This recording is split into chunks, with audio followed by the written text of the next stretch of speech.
Yeah. It's basically like plenty kiosks and the fire is in the middle. So unless they have a helicopter, Yeah. they can't put up the fire. Or unless they have a hose that can really pump from distance, it's almost impossible to get in there. Don't you think we need to have a conversation about our markets and redesign them? It's a conversation nobody wants to have. Yeah. The city authorities don't want to have it. The traders don't want to have it, because the traders will tell you that, look, the state of their livelihoods is such that they cannot wait for a market to be redesigned, because then the government also has to provide alternate spaces for them to go into. The government doesn't have that at the moment. Can we get the assemblies to do it? To say every assembly has a 10-year plan to build a Kanesi type of market. They'll tell you it's not. They'll tell you the location is not strategic. Oh, we will go. Like Well, I know go. what you're saying. Like it's because this fires thing, it costs so much. If there's because the connections are not good, there's no proper drainage, it's not hygienic. We need leadership to take a decision on it. Leadership We is not shouldn't listen to interested. the people. Let's do what is right. No. Let's do what is right. No. Because Akoto, you go to a market, some won't do what is some right. people don't even have access to proper toilets. You can't even drive a water carrying fire service truck into the market. Oh, Bernard, And people live there all day. Bernard, how many times has Cantamanto gone up in flames? The recent one, within 24 hours, the firewood was being rehammered in there. They were hammering the firewood in again. Basically following the same design from the previous, which is why when we had the conversation this week about the security couples, I spoke to you about the new fire officer has a big job. And I like this thing you say about how do we gauge improvements. So this new fire officer, by the time she leaves office, how would we gauge that she did a good job? By reduced number of market fires, improved access to these ones, making inputs into the design. Not personally, but at least what are the initiatives? I can give you some. The Minister of Interior said the fire. They haven't been retooled in a long time. 15 years. So maybe her first job will be to raise resources to even buy proper fire tenders. Yeah. And then do public education on why we need. But look, just behind ICGC, the old one, Abosi Okai, somebody sent me a video of people rebuilding the place that had been cleared by the former minister. Oh, yeah, I drive past. And the people are now using blocks. Yes, so they are building permanent structures in a place which was not to have been inhabited. Bernard, the building, if you want to get a good look, the new interchange here. Go on top of it. You will see from Agboblosi all the way to the Friends Mall. Mm-hmm. That's the Bukom Emporium from the top of the interchange. Wow. All you see is the refuse, the plastic, and the wooden structures that are being put up. And it's amazing, Bernard, how quickly these structures are being put up. So you just see the 2x4 wood, all from Agboblosi all the way to the Bukom Emporium. Look at the size of land I'm talking about here. And that place is full. What would it take for the government to say, this is not the place to live, this is not the place to sell? Where is the place to live and where is the place to sell? The place has been polluted because of many years of neglect and the way people do scrap metal there. It's not a healthy place to do anything. So calling the place off and tell people not to go there. You see? That's what leadership is supposed to do. Yes. Don't tell us that, there's an electoral consequence vote. Those things are, I think they are just bad leadership. Which is why again, tell the people that you cannot live here. I was very. If you want to work, we'll give you a different place. You can't live here. You can't work here. I was very interested when the Minister for Mesti went there, Mutala Ibrahim, because my initial thought was, why is he even going there? But then again, I asked myself, maybe he wants to better understand why the people are there to find a solution. But my thinking again was, but there's a lot of work that has been done by the city itself on why people should not be here. And yet they sit by and let people do it. So it's like everybody comes and wants to do their own research into why the people are here, where should we take them. But the work, the material is there. If you go to the AMA, they can easily show you why the people are not supposed to be there, where they should be, how you can deal with this. But here's the thing, Bernard. Everything is about its electoral consequences with us. Oh, come on. Everything. Bernard, no, you can't overlook it. NDC just won a big election. You can't tell me people are rebuilding structures at Agbobrosi. What has it got to do with elections? We are in 2024. But here's the thing. But here's the thing. People should do their work. No, but here's the interesting Election. thing. Here's the interesting thing. It is the victory that opened the gates for the people to go there. Prior to that, the place was empty. But the thinking was, well, government has changed.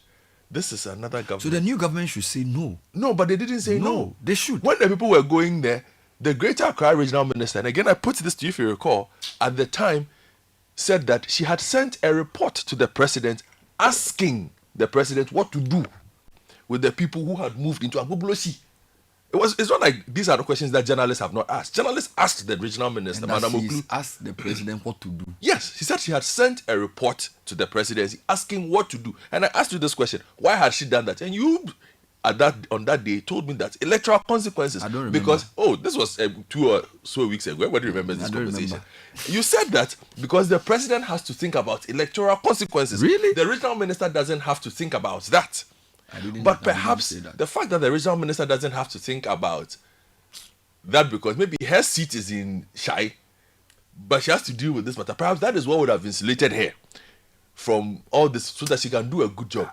But the thing is, Bernard, every decision that will change this city or any other city in this country will not be taken because or implemented fully because it has electoral consequences. Wait, let's. I'm very confident in that assertion. I'm very confident in that assertion. I refuse to accept that because it means that the people who will eventually benefit from the good decision cannot think straight for themselves. No. Here's the thing. My thinking of how the city works and this process is that the city authorities, politicians, those in that area, in that arena, do not consider those who don't live in those areas as key. So they only listen to those who are in the situation.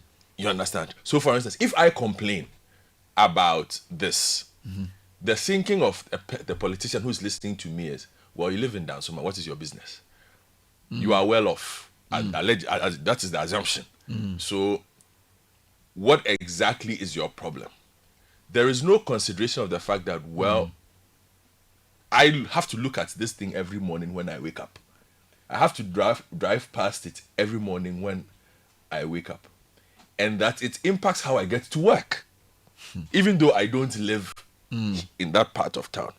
So everything around us impacts us one way or the other. But the thing is, everybody looks at the numbers. Those who have to make those decisions will tell you that, well, there are 300,000 people in that space. Think again, 300,000 people I don't want to upset. 300,000 people that potentially I can convince to vote for me. So leaving them to live in that insanitary condition is the best way to appease them? Yes, because the decision to improve their lives is too hard and they'll tell you it's too expensive. This is the cheaper option. And this is the path of least resistance. Then that's not leadership. That's something else. That is getting along. We get along. That's terrible. But I asked you this also the other time, and listeners bear me out on this. That's which city works in Accra? Samens was in the Volta region recently. I heard him talk about Ho and parts of the Volta region, and it seems to work. When I interviewed Professor Dakwa, he said probably Sunyani. Sunyani as well. And then maybe Akosombo. Maybe Akosombo. Because of the VRA. Yeah, so it's a close community. But you're right, there's a lot which city works? And you know what's even funny? When you drive on a caravan, even you see filth. Like you drive on vast swaths of land and you see like bola. On roads. I normally don't have the opportunity to use other cities in other regions because I'm not I haven't traveled You're not around a good Ghana. traveler. Yes, I haven't traveled around Ghana in a while, so I tend to limit myself to what happens in my immediate environment, which is basically Accra, and the parts that I use. Bernard, the parts that I use, I do not think any city. You see, sometimes when you talk about this, people look. Every city has its good parts and its bad parts. I'll tell you a story. So when you go to Equatorial Guinea, there's Malabo 1, and then there's Malabo 2.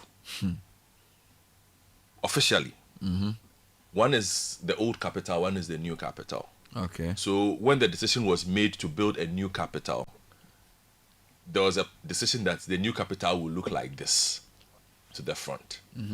And then we shift everything that is bad to the back, which is in Malabo 2. So if you want to experience a certain part of the city, you would have to go to a certain place to see some of the things that we complain about here. So that's the Malabo one. Yes, but in large swaths of the central city, there is an attempt to make it look presentable because the way it looks impacts the economy, it impacts lifestyles, it impacts a lot of things. And I'm sure it's the same for a lot of other major cities around the world or even around us. So those who have been to Cotonou, would tell- it doesn't mean- when people mention Cotonou as an example, Cotonou is not perfect. There are parts of Cotonou that are filthy. But there are more parts of Cotonou that are organized, that are cleaner than not. If we could say same for Lome, Okay. I could say same for Nairobi. I lived there for a long time. It's not a perfect city. There are really bad parts of Nairobi. Yep. But there are more parts of Nairobi that are good and clean and organized and structured than bad. In fact, there is clarity within the city on what can be done where. Now let's reverse it and come to Accra. I asked you the last time in Accra, which part of Accra can't you sell? If you asked me this question about Nairobi, I can tell you immediately where you cannot sell. I will mention the places. You can't sell here. You can't sell in this part. Why? Everybody who lives in that city will tell you where you can sell and where you cannot sell. I asked you this question in Accra, and listeners can help me. Which part of Accra can't you sell? Yeah. I was thinking about it, and I felt maybe in front of Jubilee House. In front of Jubilee House, the policemen are there, people are hawking. These days they don't come there. They don't? They are 37, and then they are at Afrikiko. But there's the one in front of Christ the King. They don't. No, sell but them. if I'm at So Afrikiko, I'm fine. So Afrikiko. So the only one. What's the distance between Afrikiko and Christ the King? So like It's like 100 meters. 100 meters. So that's the only place. So the only place I know you can't hawk. So you can hawk at Afrikiko, you can hawk at 37, but you can't hawk at the Flagstaff House traffic light near Christ the King Church. And I don't understand how we allow a city to develop like that. So let's take that Accra Mall area. There's a trotro station that is developing Yes. right in front of everybody. In the Shiashi, they had this Tetekwashi Kuku thing. Yes. Now there. Basically, even the original design of that area Charlie, was supposed to be for aesthetics. they didn't do it. It's supposed to give you a certain feeling. Sure. People are hungry. I also feeling. But you see, you see, and that is the thinking of the people who run the city. People are hungry. I will say they're nefe. So that is why there is no pretty part of Accra. Charlie. There is no inclination to say that this part of Accra is off limits to this, and that we will create avenues for this part here. We have decided that as a city, everything goes everywhere. We are an equal rights city. I can understand that too. So is it that in Ghana the laws don't work or what? Because I was talking to a friend interestingly Kenya, and the person was saying that they were trying to set up some shop or something, and that the interior designer said they had to wait for a license. They had to wait. I mean, it's your own shop, right? And you want to change the interior design, and they are basically waiting for city authorities' permit before they do the interior. And I was like, your own shop that you want to. And he said, no, in that country, if you want to do anything on anything, you need a some permit, and if you don't get it, they will take your license. I'll tell you this. I live in an area called Kileleshwa. You told me this story before. Yes, Otaya Road. Oh, that's on that path near the Methodist Rest Center. Those who know the city will know what I'm talking about. And in the area that I live in, basically that would be the size of Dansoman. Okay. In the entire area, Bernard, I was trying to connect my TV antenna and my DSTV. Now, my living room is in a certain way. It's in a certain direction. So I told the guy who had come that, Ali, this is my living room. So just put the thing here and connect the short cable for me so that, you know, once I open the door, everything is there. It's easy. The guy calls me outside and says, come, look in front of the apartment. It's a 6-story apartment. There were 7 units of 6. And he said, look at the front. I looked at the front. He said, do you see anything here? Anything here like DSTV something? I said, no, but this is my living room. He said, no. The county rules indicate that he can only put that thing at the back of the house. So I need to buy more cable. So there's no way he's going to put it in the front. The installer told me clearly that I need to buy the cable or he will not install the DSTV. So ask for his Ghanaian equivalent and you wonder whether a Ghanaian DSTV installer will tell you that he cannot. What law is he even working with? Is he even working on any law? That is the question. Who's regulating him? So what would the DSTV installer working in Dansoman have been told about whether he can installing antennas? And it's a conversation that has come up even recently about signages in the middle of the city. Because you are driving and we've turned the entire medians into advertising billboards of different sizes. There are even traffic lights you cannot see because billboards are blocking them. On the Caprice towards former Boomerang, there's this traffic light that every time I'm approaching, when I'm getting towards Alaju, I can't see the light because somebody has put his billboard on the street light and it's blocking the traffic light. So you're right, there seems to be a lot of laissez-faire in Ghana. Let me go to Kumasi and speak to Bright on the fire. My correspondent, one of my correspondents there. So the Doom fire, I saw some of the images, pretty shocking. So Bright Yeboah, Ashanti regional correspondent, is at Edu Market. Bright, thanks for joining us. Good morning. Good morning. Bright, what can you report? What's going on in Edu? Yes, so I'm currently here at the Edu where the fire keeps, in fact, burning.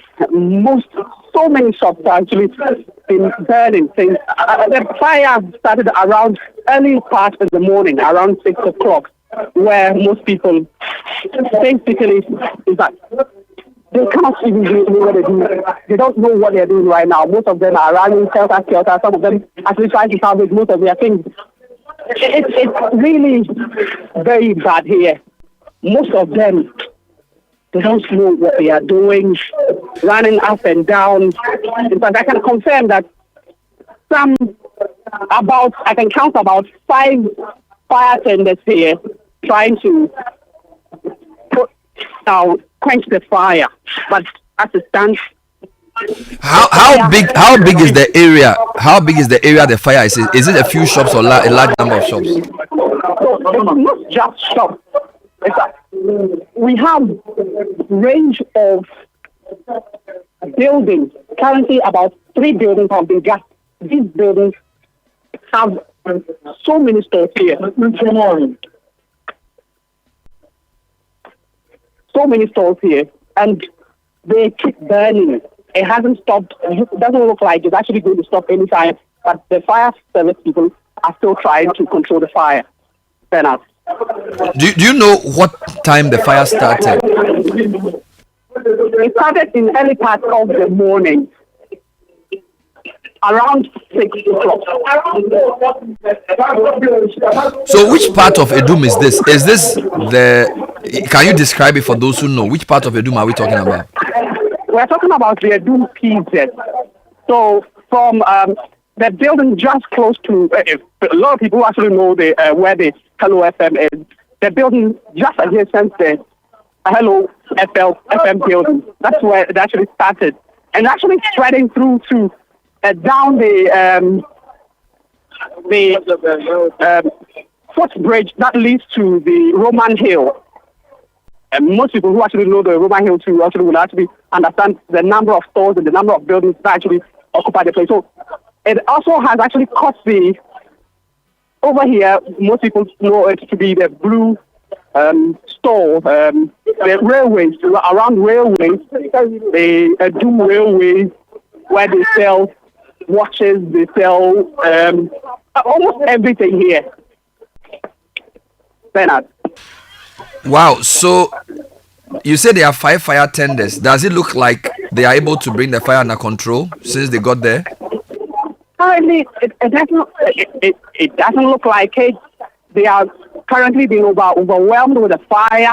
But they are still trying to do something, but the fire keeps spreading. Okay, so you stay safe, and then we'll come back to you for more reports. Bright, thank you so much. So we have been talking to one of our regional correspondents in Ashanti, and I've seen the videos. We'll put them online. It's quite a big area. Yeah. And the fire looks, the plumes of smoke are big. Big, yeah. So this is huge. This is People huge. should stay safe.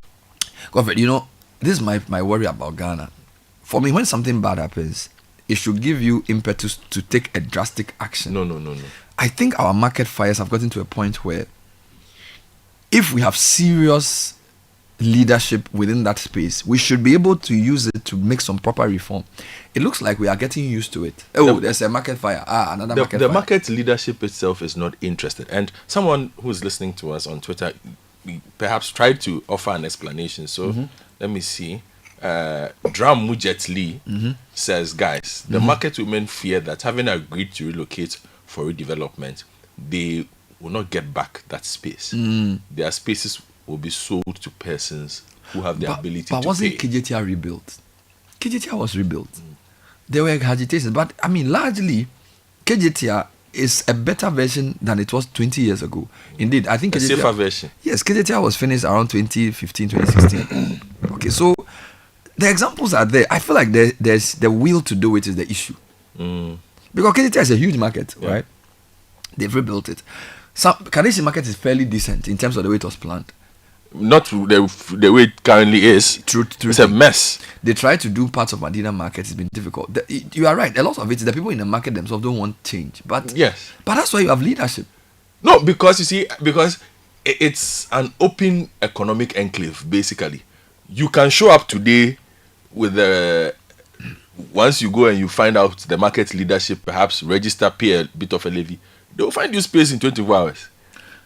But but that's not the problem, so long as there's some structure around how the spaces are allocated. But the spaces are overpopulated. The Kaneshi market is not the space there. The Kaneshi market is the yellow building. Okay, now let me go back. So here's the thing. What was the plan for the expansion of the Kaneshi market by the city authorities?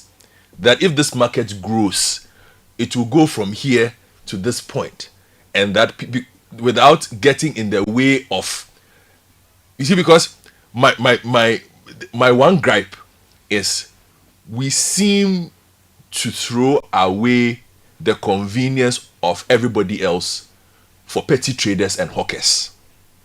I'm not being rude about it. I get your point. But it's like everybody else does not matter in the city so long as people who are trading but and you know who are hawking and who are in some other kind of informal work is okay. So let me try and make it. So when I was in Medina, I was born in Medina. Yes. So I know Medina market very, very well. Medina Airman Council used to be in the market. Medina market was a place you could demarcate. When you get to Zongo Junction, you walk for maybe 200 to 300 meters from your left, the market begins. And the market goes all the way to before the old police station, Medina police station. Okay, now where the new police station is. So Medina police station is the middle of the market. Then you walk towards the post office. On that, they call it Medina Old Road. That's Medina market. So this is in the 90s. Bro, now when you get to Zongo Junction, the market has started. Now the end of Old Road is called Taxi Rank. The market, so Randy Pharmacy, the market is there. Then when you are going towards Ritz Junction, the market used to be from Ritz, there used to be Redco. So if from Ritz, you go to Redco before you go to Ritz Junction. The market is basically now at Ritz. And then so basically what used to be like I don't know how example to use. So what used to be like maybe 5 football fields is now like 70 football fields, and it's all market, and people are selling everywhere.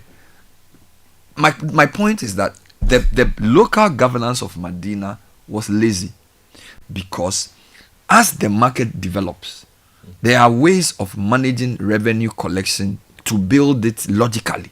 Yeah. If local government is working. Yeah. So the reason why the petty trader is a nuisance is that the leadership has not made provision for her. Yes. And he hasn't made provision for her because there's no proper system that manages the market in a way that is transparent. Trotro drivers are selling, are doing Parking their anywhere. People have I don't know. So this is the thing. If you don't break into how we manage the resources of the market, the market tools and all those things, plus any other IGF, you get it, then there's no way you are going to create even a space for hawkers who want to sell. So they'll all go anywhere. So I think it goes back to poor local governance. Yes. Which then leads to lawlessness. Yes. Okay, then the regional government to Greater Accra region is difficult because Greater Accra, the seat of government is here. So Greater Accra regional minister is that weak. Of course, Henry Cote tried, but I think the new one is not that strong if you look at the way a leader is supposed to be. Then Kumasi is another area. So my issue with Kumasi is that, look, you have the Utumfo in Ashanti. There has to be some collaboration between local governance and traditional authority to bring sanity to the space. I don't know how they do it.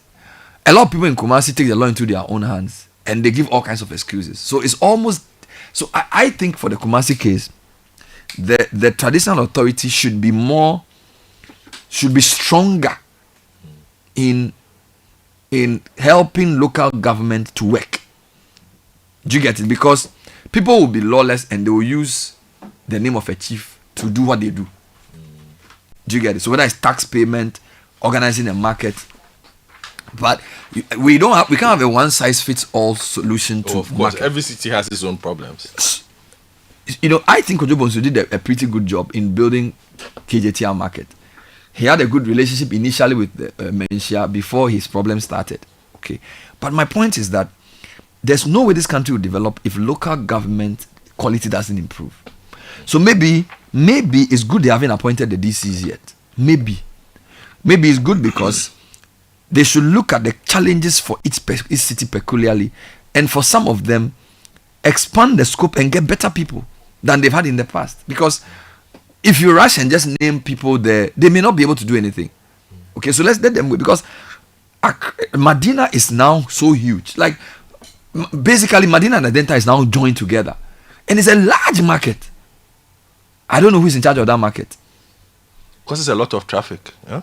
I mean, traffic. In fact, if you add Zongo to Medina, to Adenta, to Ashalibotre, it's almost like Aswa. Yes. So the question I'm asking then is, what? So I don't live in that part of town. I have a meeting.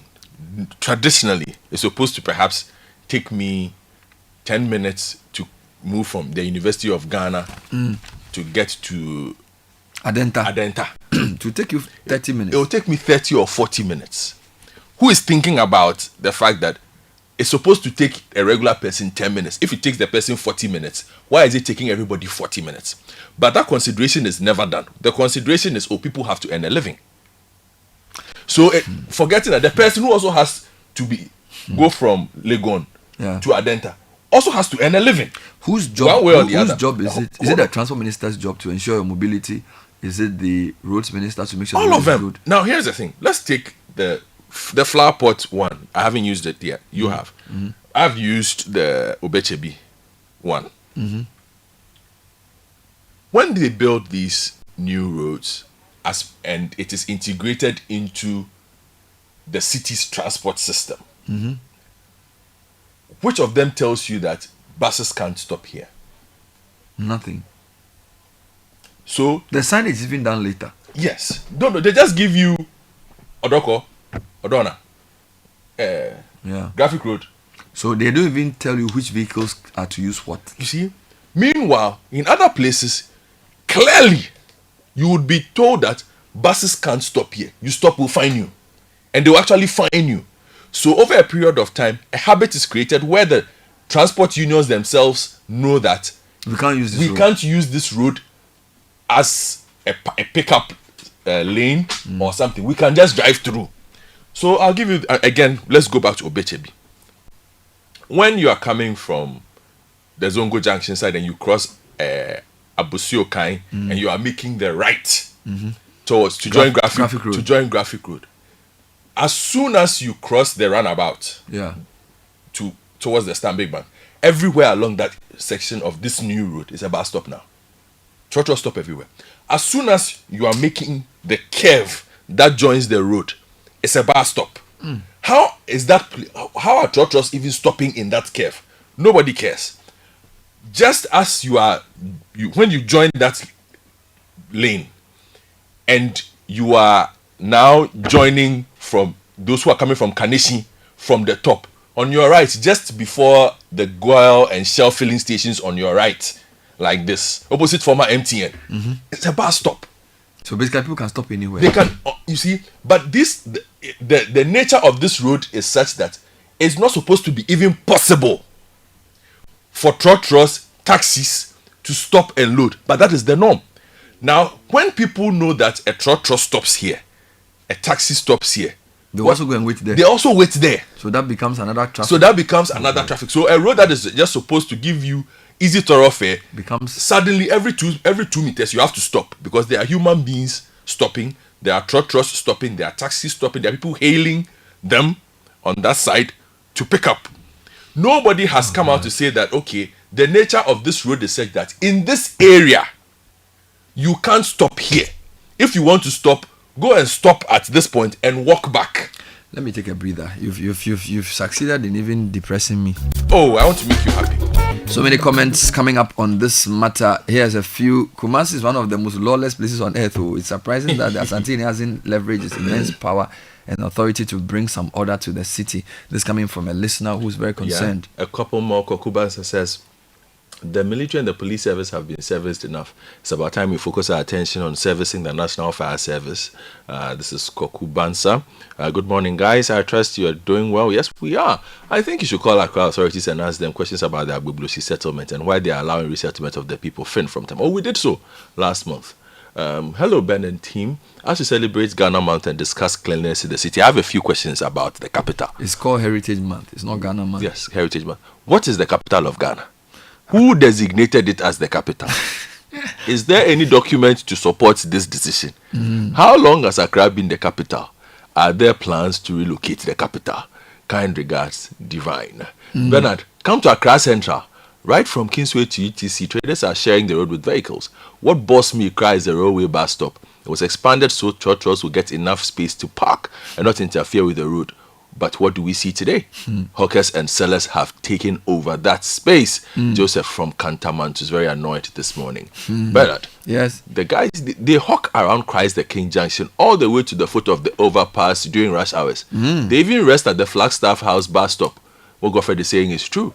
In Dubai, there's a place called Dera. You cannot sell in the city center because there are premium hotels and shopping malls. You go further south, it's the Ashanti town, where you will see street hawkers all over the place. Bernard, the resettlement at Agbeblosi is because NDC won the election. The NPP wanted them out, the NDC wants them there. I am surprised you are surprised. Assembly Bukati from New Ningo. Lord. Bernard, on this issue of markets, I visited Adenta Market and it's so neat and well ventilated, has so much parking space and social amenities. I was shocked to hear patrons complain it's a bit expensive and rather go to the kiosk in Medina. I feel Ghanaians just don't want development. I have stopped going to Medina because at Adenta, I can park and shop safely with my family. Kojo from Ajingano. I want listeners to tell me whether they agree with Kojo or not. Kojo says Ghanaians don't want development. That a well-demarcated, neat market does not attract patronage because we say that things are expensive. And then we'll go to... Me, I haven't gone to Medina Market properly in almost 10 years. What? I can't You can't survive. Meanwhile, I was literally born in the market. Yeah. But I can't. It's too much for me now. Anyway, I'm coming. I'll give you an example. So, dear City CBS, on the issue of markets, the chaos in the markets is because the city is expanding without new markets to serve the new areas. Take Medina, for example. It serves the residents from Medina all the way to Dodowa and Ebri. There should have been a market around Amrahia or Oyibi. This is Hafiz.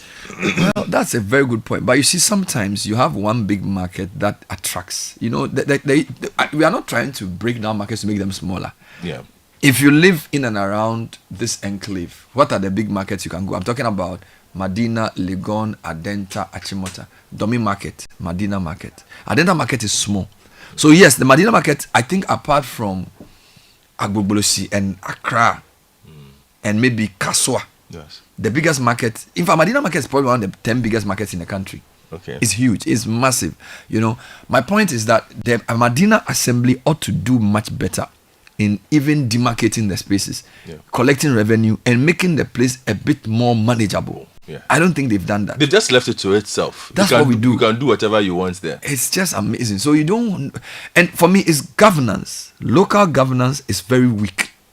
Because local governance is very much focused on votes.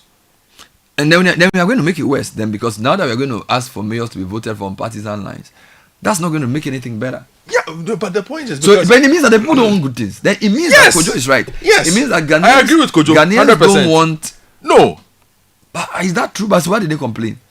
Oh no, because we like to complain because it's fun to complain. Oh, are you serious that they don't want development? That if they see a well-planned market with good amenities, they will not patronize it. No, they will patronize it. Those who want to patronize it will patronize it. But then people will also sit back and figure out, oh, okay, so this bus stop here, the truck I can just park here. So let me move my table slightly to the road so that I will gain an advantage. Now, when that happens, nobody within the market space will come and say, you can't be here. There are supposed to be rules about market. Look, I grew up in Dansoman. Those who grew up in Dansoman around the time when the old control market was there. Now, the old control market is where you now have the Shell filling station, the Burger King, Starbites, that enclave. That is where that used to be the old market. And that served Dansoman. Bernard, it wasn't an ultra-modern market. It had the wooden store tables and whatnot. Ask anybody who lived in Dansoman in the early 90s whether that place was ever dirty. That is where everybody who lived in Dansoman Went to shop. So what has changed? Then we built the new market slightly down the road. Well demarcated with the parking lanes. There's a fire station at the back. It is total chaos in this rather modern infrastructure that we have. And this was, the place is, Bernard, that place smells. The old market was there for close to 40 years. Bernard, on Sundays, when we close from church, Emmanuel Presby, we walk through the market. Can you imagine? To go home. With no problem. With no problems. Bernard, Today, if I tell you to go and stand by the gutter or at the new market, you will die. So whilst we say we are in a modern time, we actually gone backwards. Yes, and you see, the thing is, backwards. the same problem we've seen with Kanishi or any other modern market is what we've seen there. And perhaps that's also born out of the rules of the market not being enforced, the local assembly not being interested in enforcing their own local rules on where one can be, because you've built as a market. Now, the front part of the market is where I'm supposed to park my car and enter the market. Where I'm supposed to park my car, Somebody has taken over. it's the market itself now. So there's no parking. So where should I park my car? Now, you have created a space for trotros station, for the trotros to park, offload and go. Right? Now, where the trotro station is, there are 3 Wache joints. Oh, Lord. There is 2 Kenke joints. There is 1 Nama joint. All on the same lane. On the same lane. Okay? So if even 3 trotros show up at the same time, that road is closed. So you have now roads entering the main road opposite what used to be Gold House. So that place is totally chaotic. Now at the back, where the fire station is, you have people who have turned it into a poultry farm and goat farm. Oh gosh. Middle Dansuma. Middle Dansuma. Poultry farm and a goat farm. And it's a slaughterhouse as well. They kill the chickens there. The same place. The same place. They are boiling the chickens there. Like the old fashioned, the tripod is there. They are killing the chickens. They are killing the goats. They are doing everything there. But that wasn't part of the original design. So there is no the original design created room for a slaughterhouse. He's inside. The butcher is inside. But all the others have been allowed to come outside. Now, here's the thing. Opposite where these people have set up is a whole estate. I think it belongs to one of the ministries or so. So, Bernard, this person is expecting that, I have some guests coming. You open your gate, then you have, and you are met with chickens, goats, excreta, everything. And the thinking of the city is you cannot complain because somebody must earn a living. So somebody must earn a living. I can't sleep in peace. You see, it's like we've told ourselves quality of life of the basic Ghanaian doesn't matter. All that matters is you must earn daily bread. Maybe, and it doesn't matter how you earn the daily bread. Maybe we should ask Ghanaians in a survey what they really want in life. Because I think that, here's another message who agrees with Kojo. He says, Bernard, I agree with Kojo, the texter. A dental market is clean. You don't see foodstuffs on the bare floor.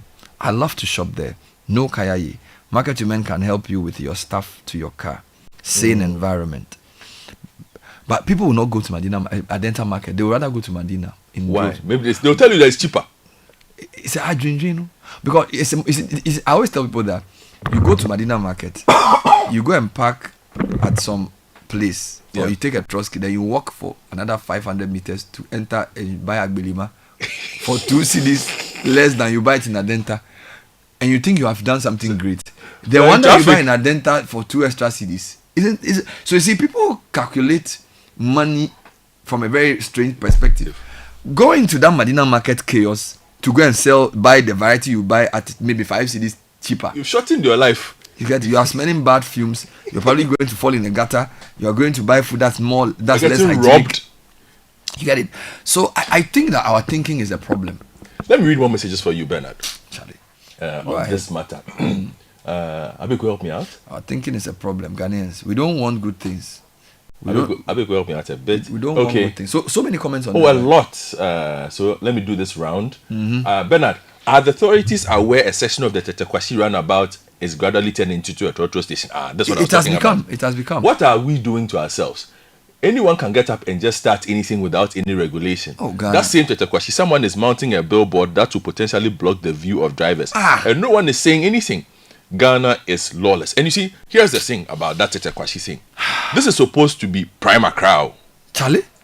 If somebody can get up and set up trotro station in prime Accra without city authorities noticing, without city authorities as acting, what makes you think that they're concerned about Abu Blushi? Let me continue.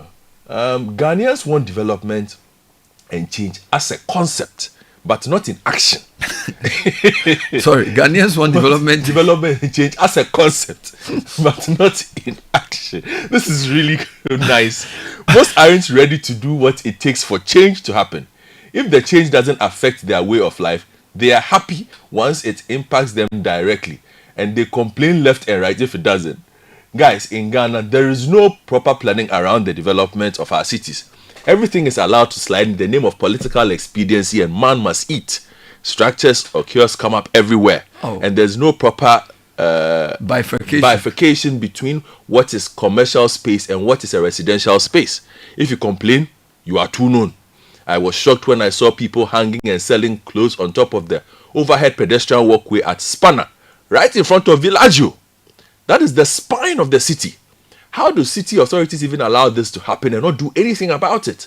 We are going nowhere. We are going to where only God knows. Edem from East Legon. Charlie, this Bernard, is worse than I the thought. reason hawkers are not in front of the Flagstaff has nothing to do with the fear of authorities. The simple truth is that there isn't enough traffic or footfall in that area to make it a viable spot for their business. Hawkers go to where the people are. where there's demand for their goods and services. The Flagstaff House, being secured a less crowded area, doesn't offer the bustling environment they need to thrive. This isn't about intimidation. It's purely about economics and practicality.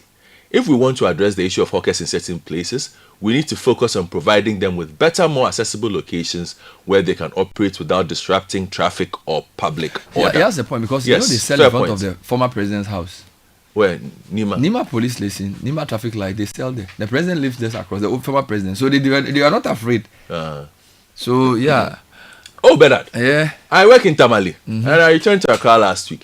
It was absolute chaos. How? Buying things and moving was so difficult. Ah. I wrote an entire piece called Urban Chaos. How can I send it to you or Godfred to read? Jay from Medina. Jay, just send it by Info. WhatsApp to this. No, To this number.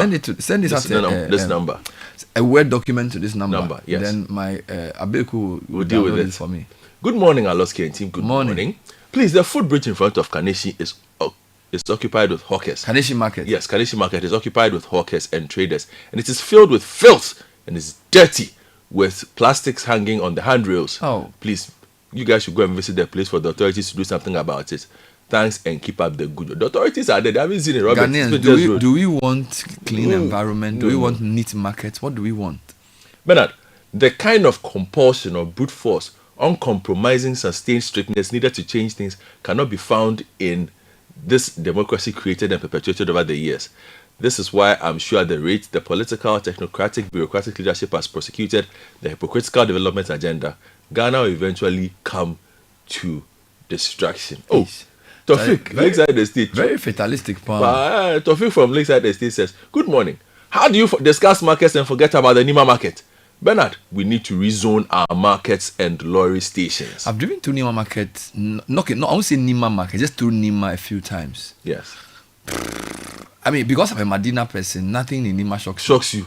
You get this? I mean, Medina and Nima is the same. So, it's probably, I don't know. But I think more messages for you. I think we need to think about the point Kojo made, that Adenta Market is relatively neat. There are no kayaye because, usually kayaye are needed because where your vehicle is and where you buy the thing is long. So they need to help you. Adenta Market is not that way. They properly built it and they don't put food on the floor. They are stalls. People don't patronize it a lot. And just look, Bernard, maybe because they don't have variety.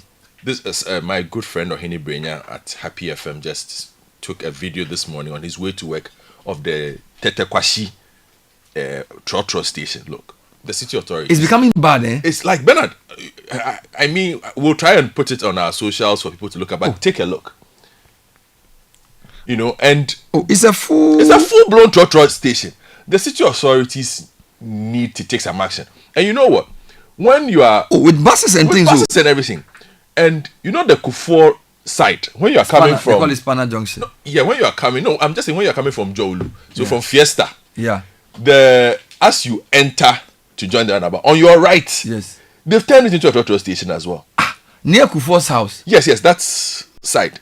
Oh, so you have trotros joining the road as a station from where they've parked these old Land Rovers that are used as tow trucks.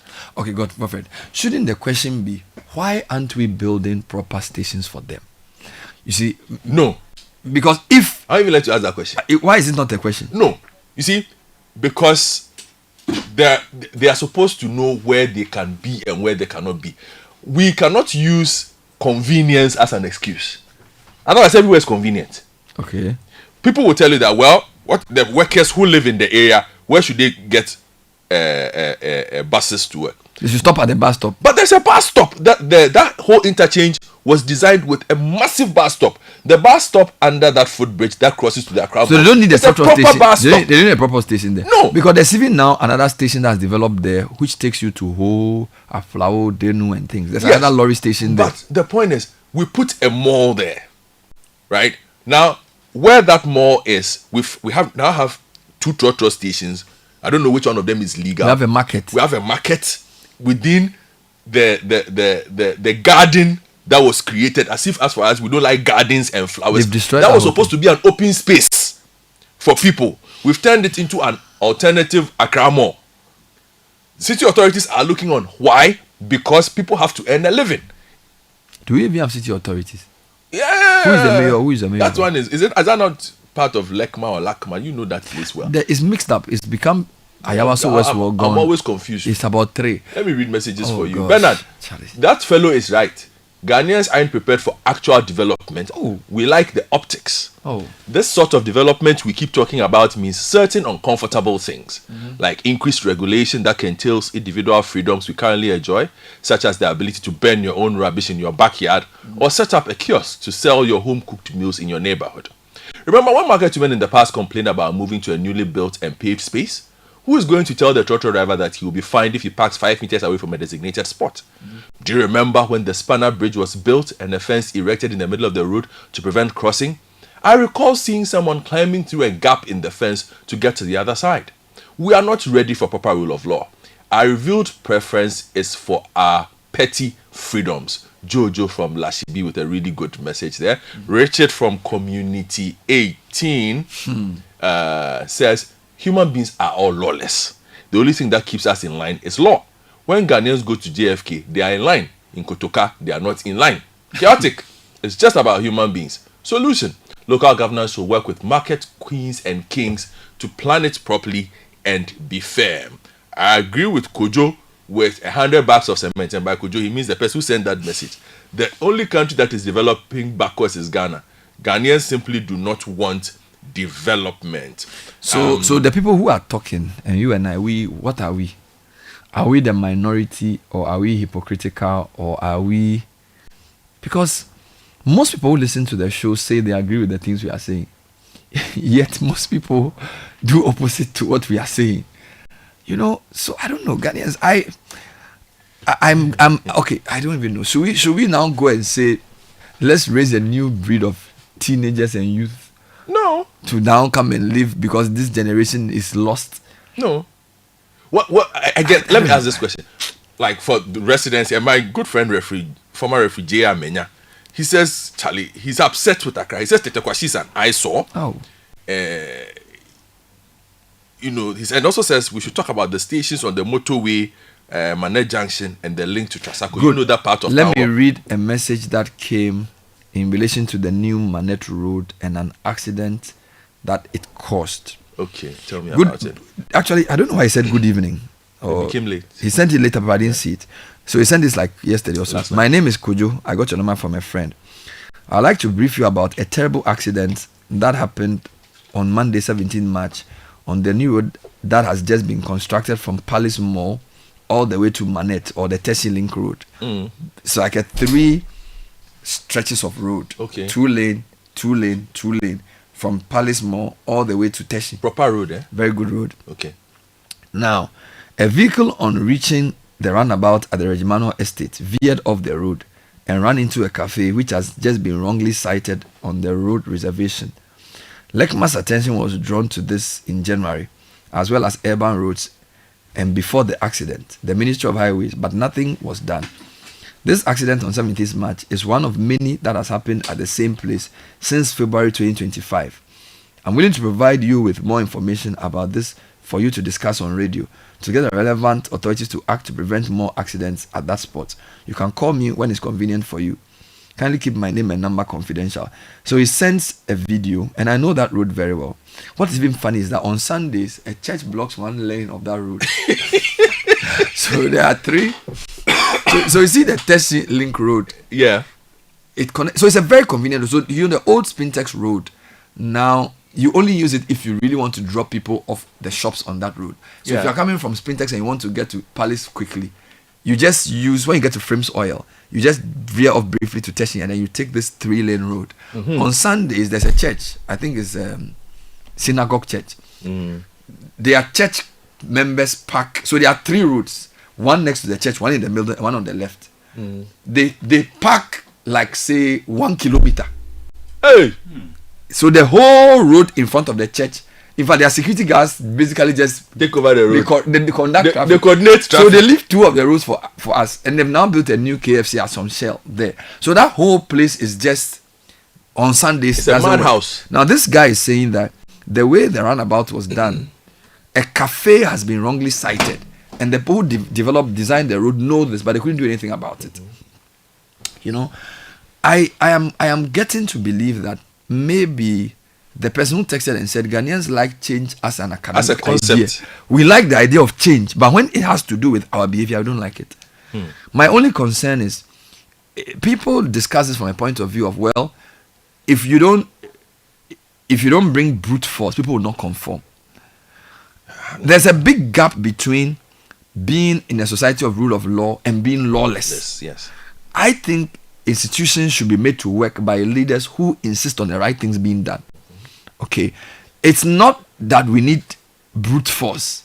I think people who lead are not enforcing the law using the available structures. Yes. So there's courts. You just ignore it. Yes, there's fines. People don't want to do the difficult work of leadership.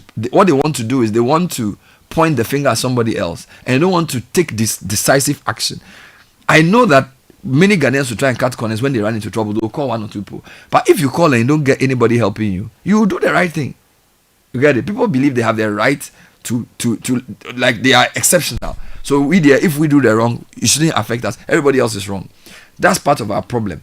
I also think that local governance has been weakened continuously because of the way our politics works. Yeah. I'm not sure if voting for local government leaders is the issue. I think it's choosing better people or making the position a position that people arrive at by merit. All right. Central government needs to understand that for Ghana to develop, local governance must be strong. And so it's not just having great ministers, but it's having solid. I made this proposal and it was not taken, that the best quality people in this NDC should be made DCs. Yes. They didn't listen to me. We haven't seen the list yet. Well, so maybe there are some good, but most of the people have been appointed already. Can I ask you something? Have you ever on a regular day, and listeners can also answer this question, met any of high-ranking leaders, politicians taking walks in the city before? They do it sometimes at dawn. Where? Like in their neighborhoods? Where? Those days that I used to use the airport enclave from Association School to appear at Gold House, once or twice I'll see a couple of people. Sometimes East Legon, I'll see one or two people. Sometimes you see people on the Mahama Road. Not regular people. Like I'm saying, that's not you. No, I don't know. I don't know where our political Roman. I know where they live. Yes, so that's why I'm asking the general public. No, our politicians live around cantonments, Roman Ridge, Laboni. So they can take walks there. I don't know. Maybe in Adon. So, for example, behind Parliament, some of them live in some of those estates behind Parliament all the way through Osu. You know why I'm asking this? Because in my 17 years as a reporter, on various assignments, one of the big things I learned was that our politicians love nature. They do, eh? They love nature. Are you sure? They love nature walks. They like sitting in parks. They like places with structure and form. Because you meet them at all those places when you're on assignment with them. They love nature as a concept. No. They love nature. I was in Gabon on assignment somewhere. Bernard, I was there for a month and a half. And you saw our politicians? Every single day when I wake up and I'm standing in front of my balcony, I see our politicians taking walks, having chats. And they will sit down in some park. You see them having their drinks. You are walking through town somewhere, you see them in their shorts. They are sitting down happily, and I'm asking myself, hey, so can you where? So you know what is nice, and you come to your own country, you make it nice. One of them, there was an incident I recall. I will not mention the person's name, where within like 30 minutes, the police resolved the situation, and this politician was amazed at how that situation was resolved, the speed, the modernity of it, couldn't shut up about it, and continued on his lovely walk that morning. The evenings as well, you will meet them. I recall another assignment elsewhere. I was in some part of town doing my own thing. So your conclusion is what? No, my conclusion is, I don't meet them here. And I'm a mover. And by mover, I mean like Michinkakra. in the city, and maybe others too. So I'm asking, like, our listeners, do they meet them? Because these are not posh areas I'm talking about when we travel. These are places that will be considered a regular part of where you find yourself in the city. But they are able to take, some of them take 1 hour walks. Let me ask another question. You hold on for me if you don't mind. Okay. So the question I ask myself is, obviously, They when know they what is walk, nice. they ponder about these things. They are amazed. You wonder what by they're these thinking things. about, though. But I will meet this same person who comes to Ghana and runs a city, a town, an assembly, and can't seem to do anything proper. Somebody said our local authorities have no authority. No, I wanted to ask whether it's salvageable in these 4 years. It is. Would it just take appointing a different caliber of people? Because there's a view that even appointing the best person without the right structures may not work. So is our problem of solid good leaders or trustworthy institutions of state? So let me give you an example. Let's take Adenta, which you both, or Dansoma. George Bray was your MC for some time. Yes. Okay. Even if I make Chenche, who's somebody I like a lot, I see him as somebody who tried his bit in Accra. If I make Chenche the DCE for Ablekuma West, can he do anything? Because he may mean well, he may have the knowledge and experience, he may be a quality man, but with the kind of system that you people run in Dansoman, Glefe, and then those your places, if he is the MCE, can he do anything? Will his assembly allow him? Why not? Because you see, the institution of an assembly versus the person. So I'm pushing. True. If you appoint a Chenche as the MCE for Dansoman, for Ablekuma West, good. Does it take a solid, strong, fearless leader to bring change? Or does it take a patient, thoughtful institution builder whose job is not even to show that he's strong? So maybe I think what we need is the latter, where you get somebody who say, you know what, I don't even want to do plenty interviews.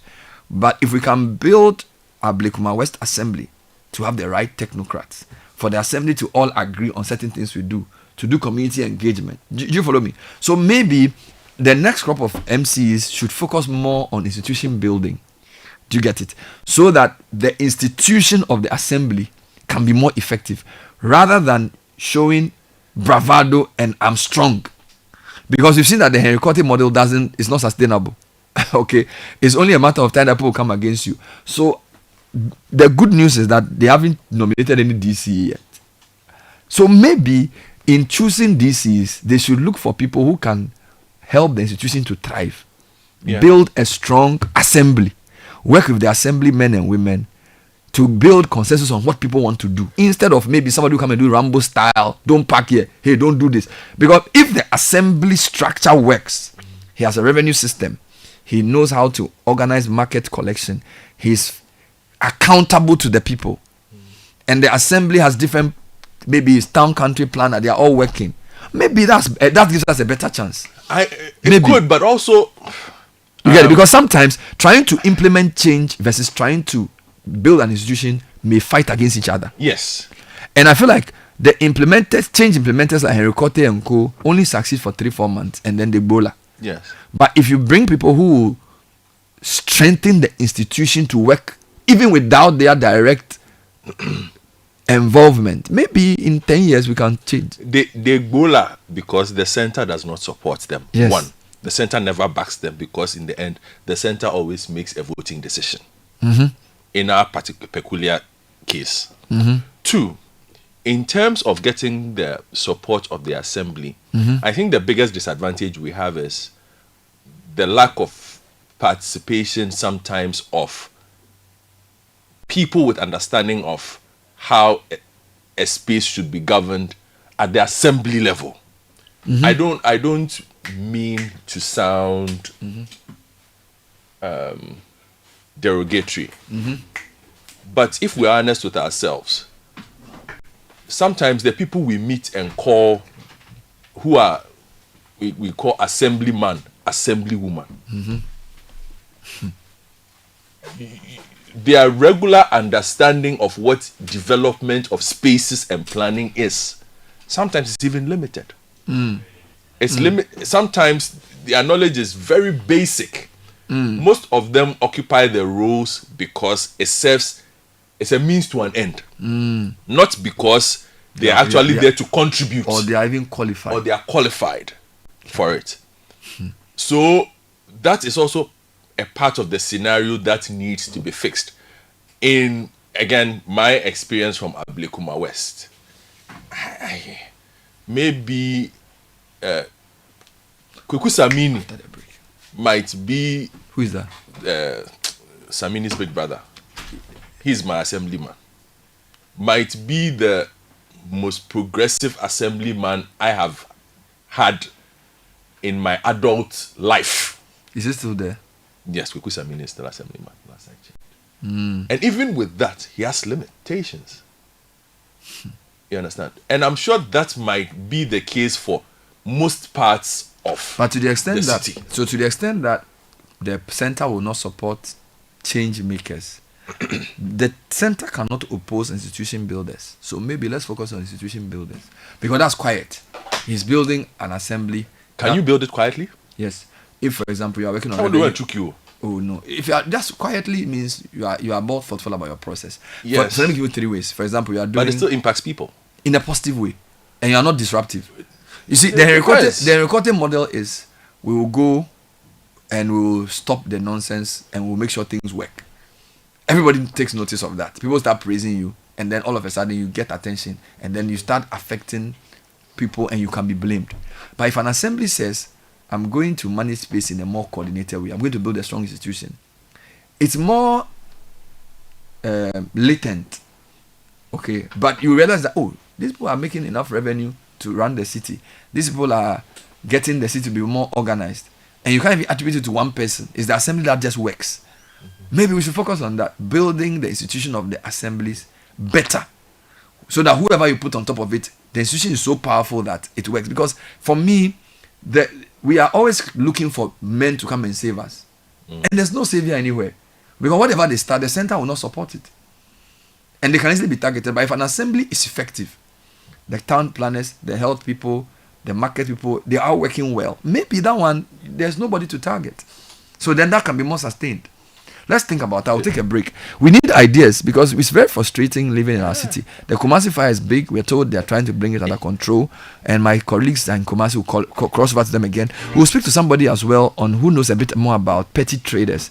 He's written a book on them, so he'll probably give us some insight into... And Delali Dogla Besa has shared a video of the church you were talking about. Oh, but this is bad. So on Sunday morning there, if you're not... How do you turn a major road into a one lane? Yeah, you take one lane because they have parked. And they even have security men who will help you to redirect. And the police allow it? Well, maybe there's a new IGP, so maybe we don't know. Hey. We are basically just... chatting. Overwhelmed by the way Accra has become. Somebody had a very interesting take on this. Okay, tell me. It says, Bernard, the whole problem of Ghana is a super wicked territorial spirit. A what? Super wicked territorial spirit. Yes. No amount of theorizing or solution-based approach will help. Okay. You just have to give up. Let me read more for you. Kofi from Spintex says, every day I wonder if we even deserve good roads. The number of accidents on the new road adjacent to Spintex is unbelievable. Despite the runabout, drivers speed recklessly and ignore the right of way. It's just terrible. Hello, Bernard. Our biggest problem as a nation is self-righteousness. Everyone is wrong and we are right, and have been privileged enough to have politicians to blame. Bernard, go to the Upper West. There are countless newly constructed markets, and the people are fighting authorities to move in. We are just not ready for development. Thank you. This is Justice from 37. There's another one here. It says, we who are listening and contributing are just a handful. Oh. Majority don't care anymore because Ghanaians in general are hypocrites. Even Adenta Flat is now flooded with kiosks, which wasn't allowed in the past. Yeah. The assemblymen and city guards were the ones aiding those allocating, and the MCs couldn't stop them because they are party foot soldiers. And you know in Adenta. It says, change can only happen if people like you and I join assemblies. As your colleague just said, the current assembly system we are running, 99% of the assembly members are limited in terms of understanding. They are just there for a means of living, not for any serious development, and normally those in the kiosk are the ones that vote for them. The current system, MCs cannot do much. The assembly members are all party affiliated. Take it from me, local government is not working. Having worked in an assembly for 14 years is frustrating. Even the professionals have been turned by party politics into local government. Bernard, Ghana pa. Well, let's speak to the professor. I'm trying to get his name. Just give me a second. You sent it to me. Okay.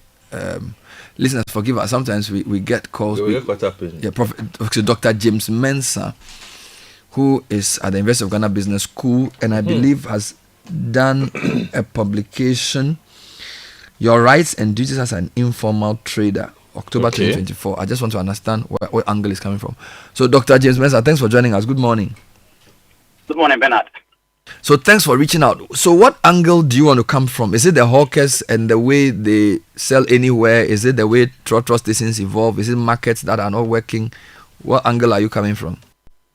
Thank you so much, Bernard. I am often worried about the situation in Accra. Meanwhile, Assembly or MMDAs have been given enough rights to manage the space.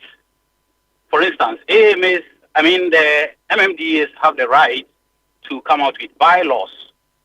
So if you look at AMA has a set of bylaws that guides almost everything in Accra. If you go to their latest bylaw, which is the 2017 bylaws, hawkers have bylaws. As a hawker, you need to have a license before you can hawk. You need to wear certain uniform. You need to be fit, assessed by a medical officer before you can hawk in Accra. You need to be of a certain age. The same thing, if you take traders, they need to have a license before they trade. If you take hawkers, everybody, all these things are stated in their bylaws. So in 2 years ago, I consulted for WIGO. WIGO is Women in Informal Economic Globalizing and Organizing. So we examine all the bylaws in AMA, and we try to put it simple for the informal sector workers so that they will understand what they are supposed to do and what they are not supposed to do in Accra.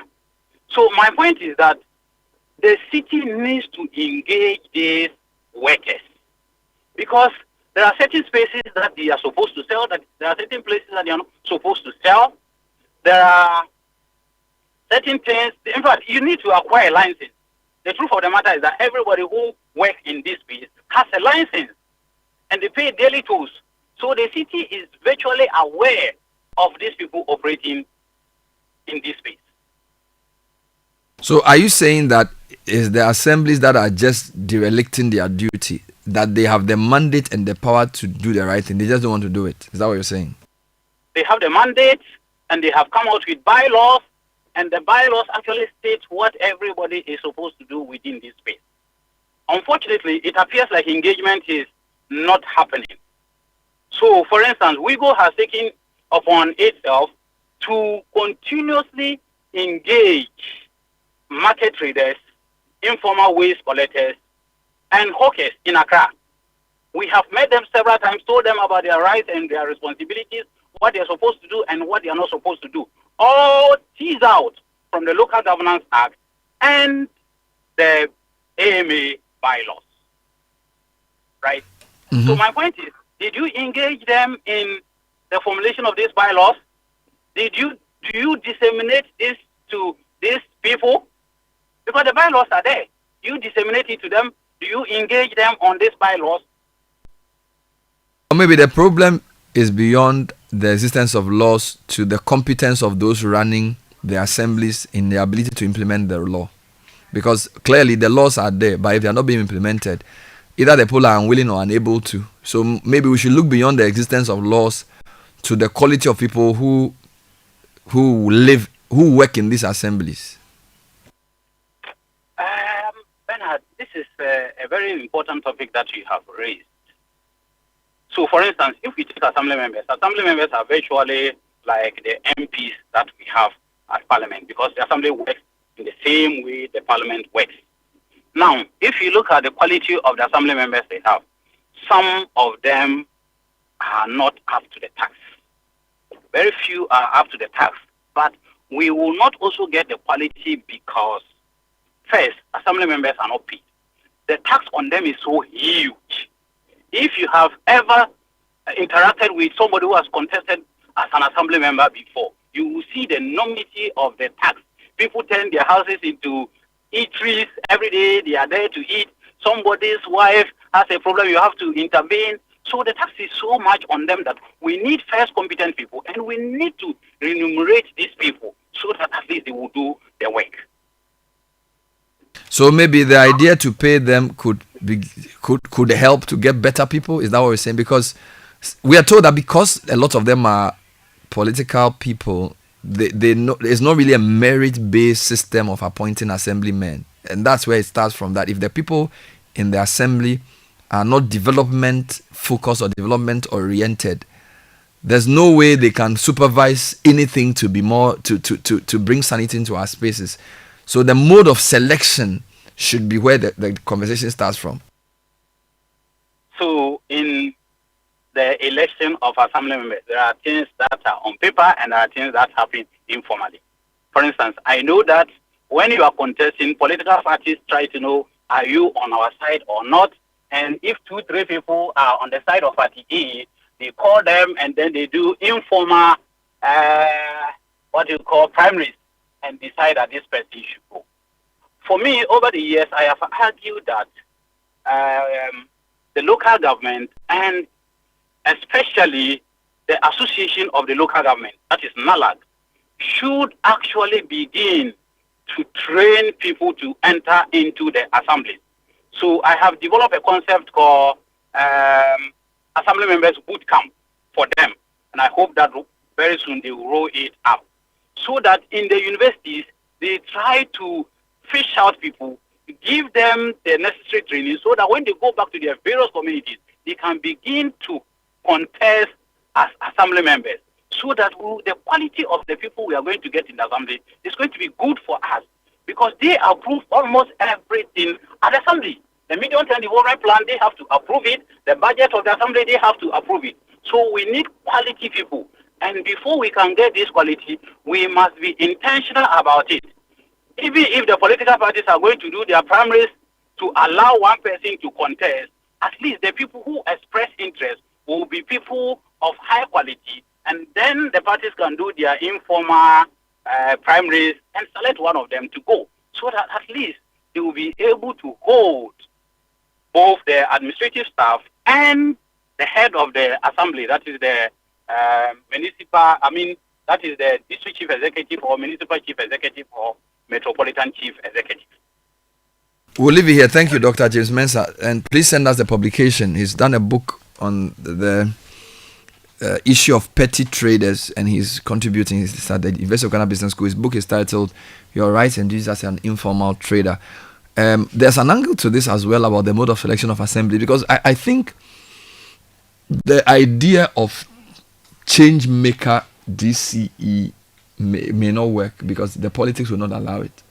So the mode of selection of the assembly, so the quality of the people in assembly is one, and then the viability of the space.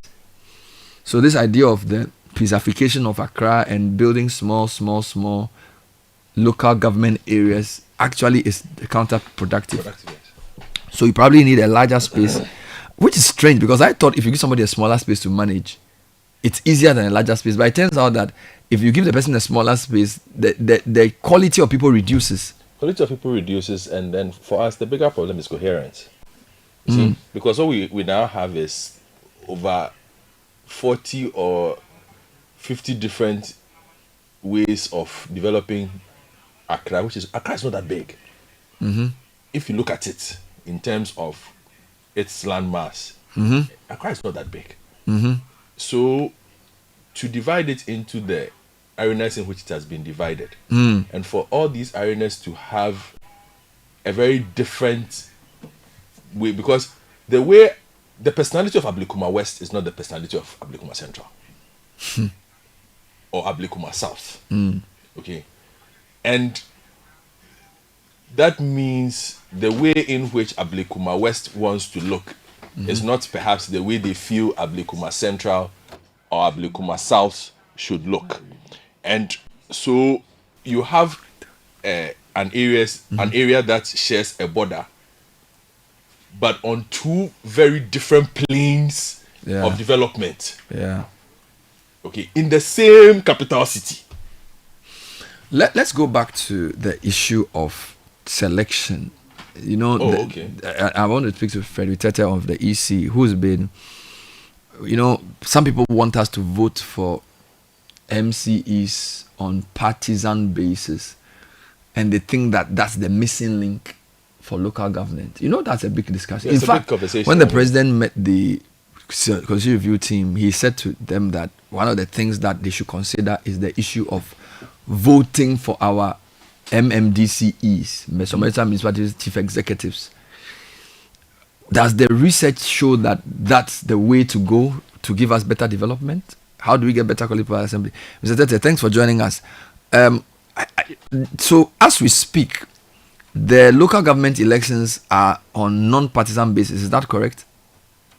Yes, Bernard. So Thank you for having me. Yeah, so that means that from unit committee to assemblyman, they don't have to belong to a political party. Exactly so.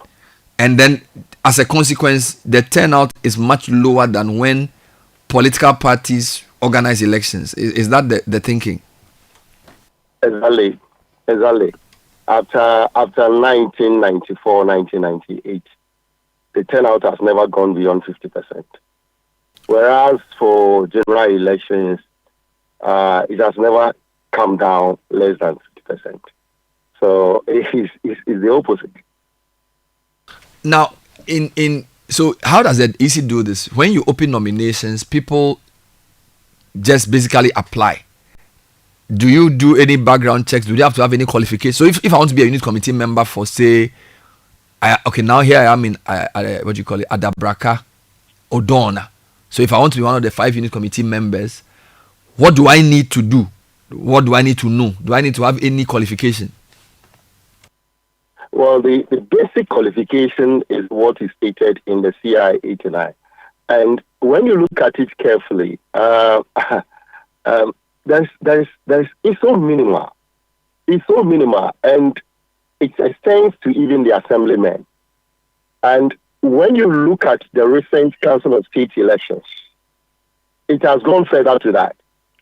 So you can have, sorry to say, maybe 30-something, a youth 30-something-year-old person entering into the Council of State to advise the president. I'm not saying that that's wrong. That's a kind of structure that we have at the moment, and it needs a total overhaul of our legal legislations. I think specifically I want to talk about the assembly issue. Yes, go ahead. What you were discussing, I agree with what the professor that you spoke with said in his concluding remarks. We need people in the assemblies of a higher caliber. So when you go to many of the Western countries, yes, the laws are there, but the criteria to qualify to be an assemblyman and to the extent of even being a DCE, we must have some kind of criteria. And I felt there is the need for individuals, so I even wanted to even write a memo to the Constitutional Review Committee regarding the qualification to the Council of State. We can't leave it the way it is. So are you saying that if it's just a citizenship and age and sanity qualification, it's too open-ended, and therefore the people who get in are not fit for purpose because voting cannot determine quality?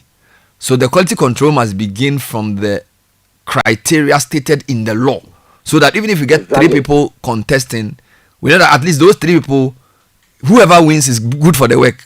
As against just saying he's 18, he's sane, he can vote, and therefore he can run for whatever. Exactly. You see, I was in Rwanda for I think about 3 months or so, and I was staying around the Grand Mall Hotel area. And when I returned from Rwanda, coming back to Ghana, when I drive around the streets of Ghana, and I look at Accra, I said, "What? In terms of infrastructure, we have it. The question is our neatness, keeping our environment clean." And how do they do it? We don't have to go specifically to copy what Rwanda is doing. But I think we can go back. Some time ago, we have this Saturdays cleaning something. It's the same thing that they are doing in Uganda. Okay, so if we are electing district chief executives with some criteria, and it's even based on political party basis, okay, if we open it to politics, but there should be criteria. You should have some background, either engineering, something.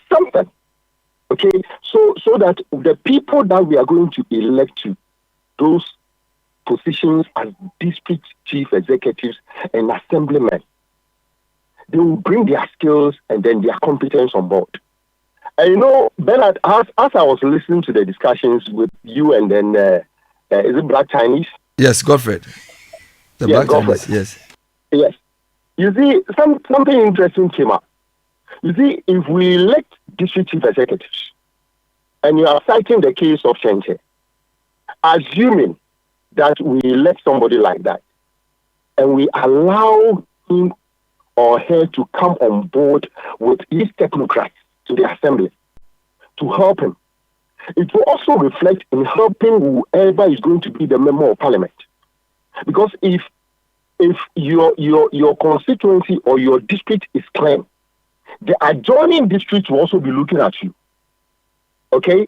And it will be a competition. Sometimes when I look at this league table of district with I ask myself, what is it the criteria or always should be revenue? No. Okay? So if we have competent DCEs elected with some criteria to assemblies, and they are manning the process, they own their allegiance and their tenor to the electorate, the people, and not to anybody up there. You see, so when you cite the case of Ablikuma Central, the Fadama area that we were talking about, Dagbobloshi place, when you look at it carefully, it falls within the domain of the Ablikuma Central Assembly. Okay, so if you have a district chief executive who has a background in some kind of civil engineering, or he understands if he's sacking people there with authority because we have the laws. Yeah, but okay? Mr. Tete, he doesn't look at his shoulders, behind his shoulders, who is to report to or who is telling him not to do the right thing. So isn't it then better for the system of selection to be used instead of election? Because, for example, there's a new government in power. They've had like 60-something days. They can then scout and say who in Ablikuma Central has the qualification to do this job or the experience to do this job that in a way that will work. Because if you say you're actually an election criteria, even if you said the person must have a master's degree or the person must be literate or whatever, voting is such that it's never a logical process. You can choose somebody because it's popular, but it's incompetent. And in fact, not all our MPs are necessarily helping.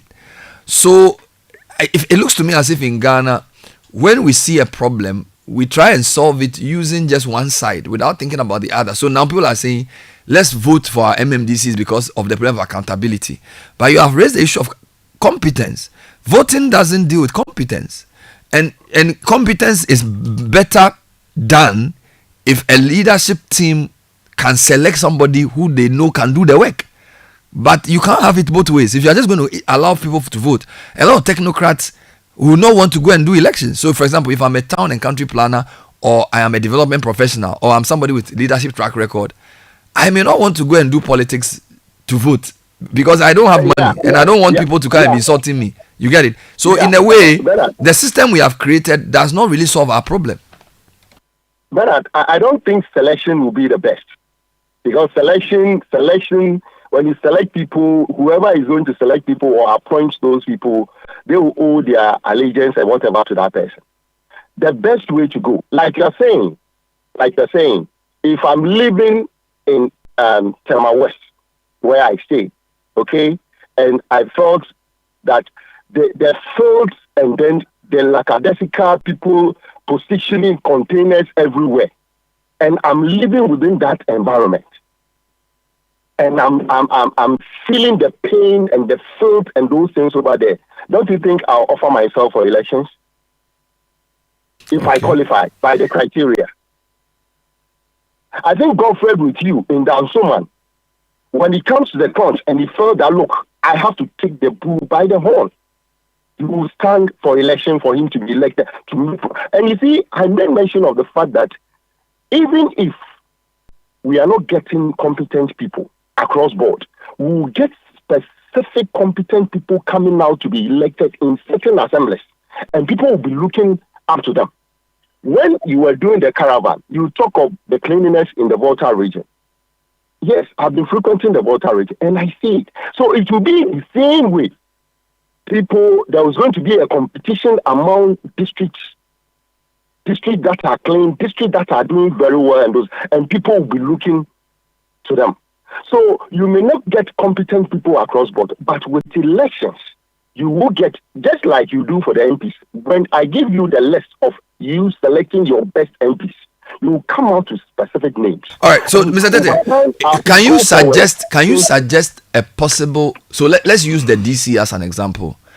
Is it possible to suggest a list of criteria that a good DCE should meet? So obviously he's above a certain age, he lives in that area, or he can vote in that area, or whatever. Should, for example, he be a degree holder? Will that help? Should he have experience in town and country planning or some leadership role? Because it's such a broad area of leadership that I'm not sure if, or can you give me any country examples where they say for running counties, will you say people who are academics or whatever? I don't know. Can you suggest anything? For now, I'm driving, so but I think when you look at how President Kufuor picked Mr. Is it Ajay Blankson? Yes, Ajay Blankson was the mayor of Accra. Exactly. Ajay Blankson, I think, worked in UK in a similar kind of environment. Okay, so if we get people with certain, like you mentioned, those are some of the things I will be looking for. Okay, you must have a first degree. You must be maybe somebody in the field of kind of development, project planning, some planning related kind of environment, so that we should look at those kind of criteria.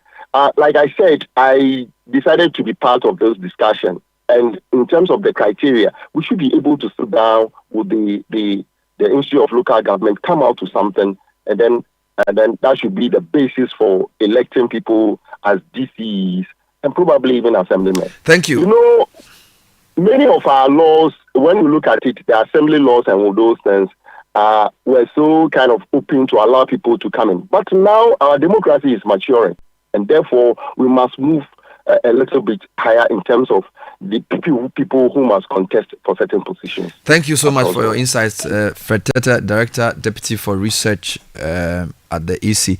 We're trying to think about how to change things, and I think most listeners of this radio program believe that local governance is important. What we are trying to figure out is how to go about it. Is it the voting that solved the problem? Is it some criteria for people to qualify? And all this is happening around the time that the Constitution Review Committee is working. So I hope they are listening, or probably send them clips of this. You've sent in very many text messages. When we come back, we'll read some of them. How do we design governance to produce better outcomes? That's really the topic for the morning. Stay with us. So this is my concern. A lot of people listening to the show are saying that they agree with what we are saying. So how come we are still in a minority in Ghana?